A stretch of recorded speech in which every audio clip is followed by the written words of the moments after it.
সুপ্রিয় দর্শক, আসসালামু আলাইকুম। সবাইকে স্বাগত জানাচ্ছি আজকের গুরুত্বপূর্ণ সংবাদে। প্রথমেই জানিয়ে দিচ্ছি সংবাদ শিরোনাম, পরে বিস্তারিত। ইন্দোনেশিয়ার জাভায় ভূমিধসে ১৮ জনের মৃত্যু। শুনছিলেন সংবাদ শিরোনাম, এখন বিস্তারিত। তার আগে ছোট্ট একটি আবেদন, যদি আপনি ন্যায় ও মানবতার পক্ষে থাকেন, লাইক দিন। গাজার শিশুদের ভালোবাসা দেখাতে চাইলে কমেন্টসে লিখে জানান, গাজায় শান্তি চাই।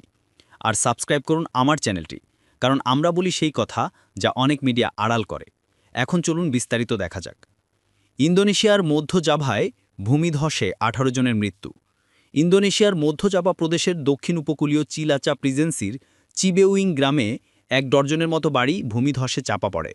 লোকজন ৩ থেকে ৮ মিটার বা ১০ থেকে ২৫ মিটার মাটির নিচে চাপা পড়ায় তাদের বের করে আনতে উদ্ধারকারীরা চ্যালেঞ্জের মুখে পড়তে হয়।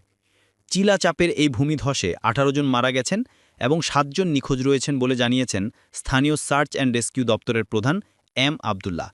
সোমবার প্রকাশিত একটি স্থানীয় গণমাধ্যমের ফুটেজে দেখা যায় চিলাচাপে মাটি সরাতে এক্সকাভেটর ব্যবহার করা হচ্ছে, তবে গভীরতা বাড়ায় উদ্ধার কাজে ব্যাঘাত ঘটছিল। এদিকে শনিবার মধ্য জাভার বাঞ্জার নেগারা অঞ্চলে পৃথক আরেকটি ভূমিধসে ২ জন মারা গেছেন।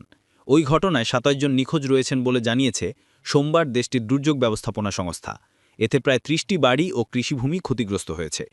দক্ষিণ পূর্ব এশিয়ার এই দেশের বর্ষা মৌসুম সেপ্টেম্বর থেকে শুরু হয়েছে এবং তা এপ্রিল পর্যন্ত চলতে পারে বলে জানিয়েছে আবহাওয়া দপ্তর। এই সময়ে প্রবল বৃষ্টিপাত ও বন্যার ঝুঁকি খুব বেশি থাকে।